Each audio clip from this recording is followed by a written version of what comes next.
I'm curious, in your experience, how unusual is it that a federal investigation would be handled this way?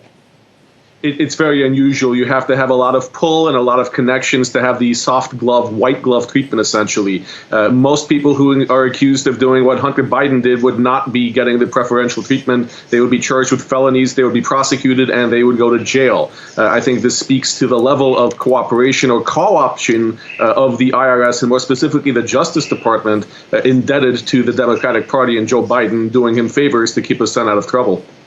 You use the word preferential treatment. There are a lot of Americans who believe that Hunter Biden did, in fact, get preferential treatment. Do the claims from these two whistleblowers, in your mind, affirm that he, in fact, got preferential treatment, not just in the plea agreement, but also in the investigation of his case in general?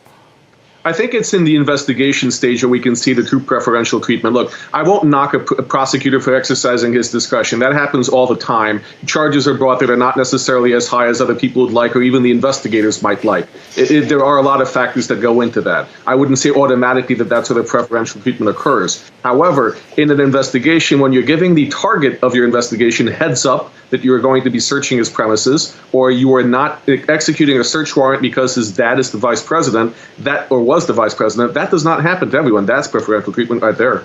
And doesn't that sort of preferential treatment then, in fact, taint the investigation itself? The investigation seems to have been completed by the IRS as well as it could have. So it's not that it taints the investigation. It's just that it was not a full investigation. The IRS wanted more details, more documents. They were constantly asking for them. But the Justice Department, they were the ones who were slow walking it. The FBI, they could have gotten on board at any point, especially when you have WhatsApp messages indicating that Joe Biden may have known about his son's nefarious activities, or that his son's activities were in fact nefarious, and did nothing about it. So the investigation is not so much tainted as it is incomplete, and that's why it's so important to have these hearings on the Hill to see what information there actually is and what more needs to be done to fully discover, to have full transparency of what Hunter Biden and potentially Joe Biden were involved with.